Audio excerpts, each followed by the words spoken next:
This is Jonathan Aguilar for Pro Boxing Fans, joined by Harry Armstrong to my left and Don Charles to my right. Don, first of all, you've trained a lot of heavyweights and you've got big experience in that sense. So talk to us about Harry. We've seen him on the circuit, but this seems like a massive opportunity on this show. UK versus USA. Yes, most definitely. It's a great platform to showcase what he has been doing. I reminded him this morning whilst we were training in the gym, Harry, you're actually a very experienced fighter now because he put a lot of years into it. Let's go out there. I feel the time is right. He's had his ups and downs as a professional fighter. I think the time is right now to launch his career and to push it further. We're a little bit behind schedule with our plans in his progression, should I say, not development. He's developed a lot, he's learned a lot, but in terms of where he is in position in his boxing career, I think we're a little bit behind. We've got some catching up to do, and what a great time to start with this platform on the Fight Zone and the Chelsea Football Club to kick the Americans' ass. I couldn't say it better, and I completely agree. I am behind, but we're starting here, and this will be one of many Fast and Furious fights on the way back up to get as far as I can get. I remember, obviously, your fight with Johnny Fisher was a really good fight a couple of years ago. What did you learn from that kind of experience? The experience was amazing. The stadium, the size of the event, obviously it was on anti-Joshua undercards. There was probably 17,000 people there. I learned how to deal with that experience. I learned how to deal with a pressure fighter who had a lot more to give in Johnny Fisher. And I learned a lot about myself. Learned how to get up when I've been knocked down. And I've come on leaps and bounds since then. And how much Don has Harry showed us so far, and how much do you think he's still got to show us? Oh yeah, I mean, listen, I wouldn't be standing here if I didn't believe that this young man's got it. I believe from day one. His work ethic, his approach, his professionalism, his character, his person, the whole lot. It's a package, not just one thing. And like I said, I believe from day one nothing's changed. He's developed a lot. He's an experienced fighter now. He's like he said, he's had the fight against Johnny under the big stage, and he's never frozen ever. He fought a guy called TKV. Again, that was on a televised show.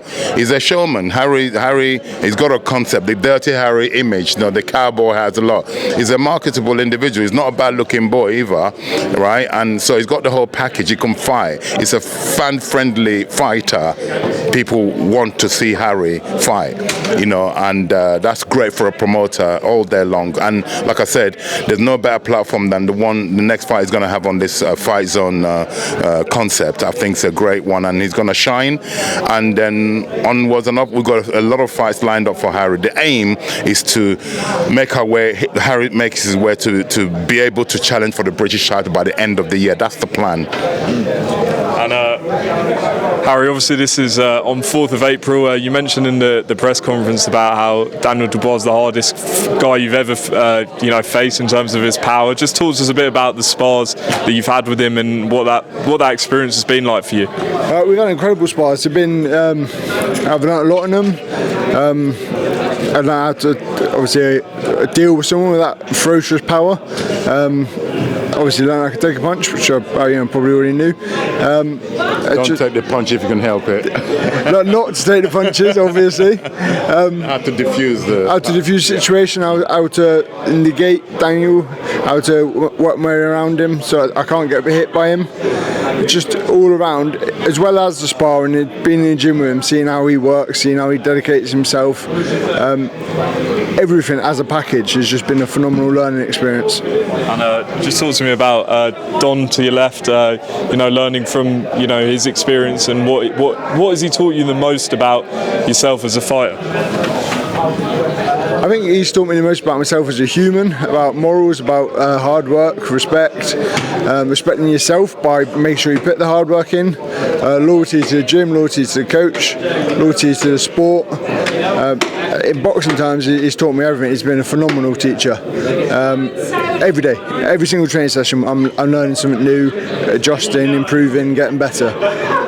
Don, do you see yourself as more of a teacher as well? Because I remember speaking to your son George, and I said to him, what is it about your dad that seems to bring out the confidence in fights? Is that something that you is that something that comes naturally? We see, the improvements Daniel's made not only in the ring but also outside of the ring. Is that something that just comes naturally to you? Do you know what? Sometimes we're given gifts and we don't recognize it. God-given gifts.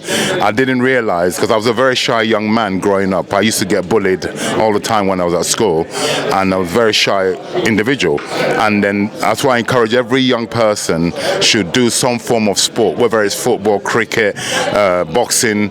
I made my son George. He did martial art before. I didn't want him to box, but I put him into a martial art gym, and he was age of 10 before he started to try and box. The confidence you gain from that, and so boxing has done so much for me. So it's only later on in my life I realized I've got this gift of being able to empower people mentally, encourage people, because it's a reflection of me, someone who's always been pushed down, and I've overcome that. So nothing is impossible. So the energy I have in me, I try and inject it into people I work with, psychological. It's not all physical. Do you know what I mean? These are all big guys. It's all most of it for every human being. It's mostly comes from the mind.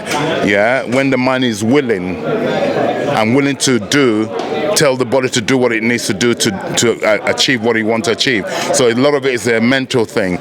So that's why I've discovered that I've got that gift naturally to encourage people. People feel empowered around me. I've got an energy about me. Like I said, I'd only recognize that I have this later on in my life. I wish I had it when I was being bullied. I didn't, obviously. It was in there, dormant, but waiting to be activated, and it was activated. I think, when did this start? It probably started quite late, round about when I was about 35 years of age, and I realized, oh my God, everyone's around me. It's like, especially in the fighting industry, I give them, they've told me personally, when I need you, when I'm around you, your spirit, your energy, they feed off of it. So it's a great thing to have been blessed from the gods. And obviously mentioning Daniel, how is he? And obviously, what was obviously last week like? I'm guessing a difficult week. Yeah, it's been a very difficult week for the fighter, obviously, first and foremost. He put 14-week campaign, hard training. He's getting better all the time, Even the AJ performance, he was going to better that. Had he fought in Riyadh last week, he was that good. We were all excited. He was excited. The team was excited for him to demonstrate that he's also gone up a notch in terms of skills. And unfortunately, we're not God. He fell ill 2 days before the fight, and the doctors were summoned. The Riyadh seasoned doctor was summoned.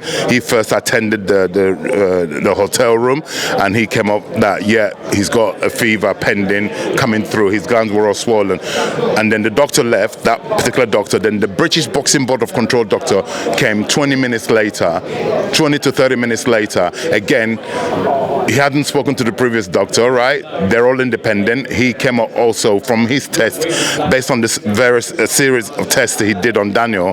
He said, again, swollen glands, reddened ears. He looked into the ears and eyes, and he was clammy.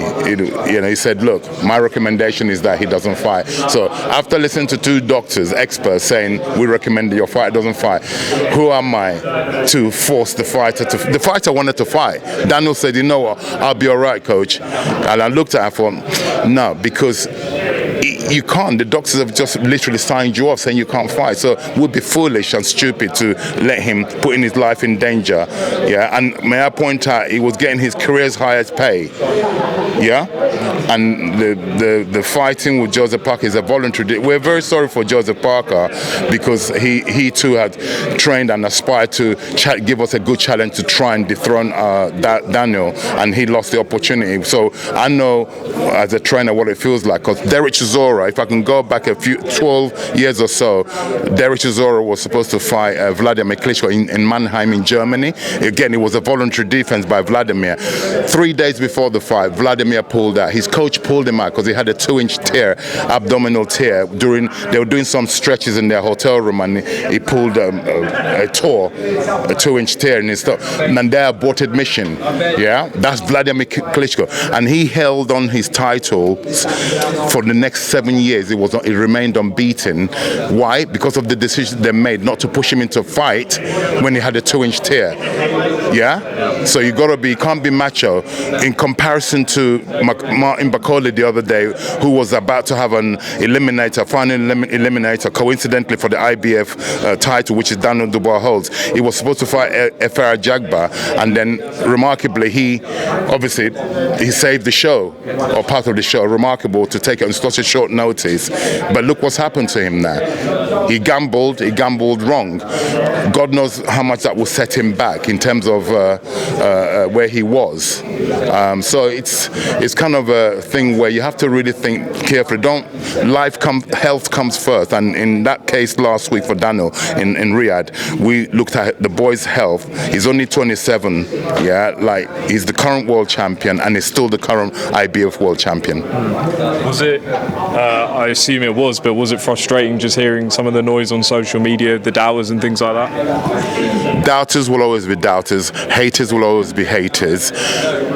Like I said, we're not foolish. Our boy was ill, and you don't put somebody who's ill into a fight of that magnitude, a fight where it's a 12-round fight if he went the distance, yeah, for someone who's not well. And can you imagine, God forbid, had we been macho and went for the money, and then, God forbid, we lost our titles. And imagine if Daniel or myself or his father came and said, oh, he wasn't well.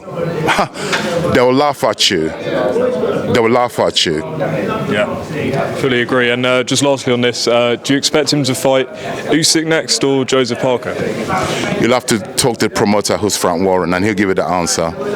That's fair enough. Harry, I'll give the final word to you. Don said by the end of the year, British champion is the aim. How would that sound? Sounds absolutely incredible, and I look forward to it. Brilliant. Well, good luck at Stamford Bridge, April 4th, live on TalkSport. And appreciate both of your times today. Thank you.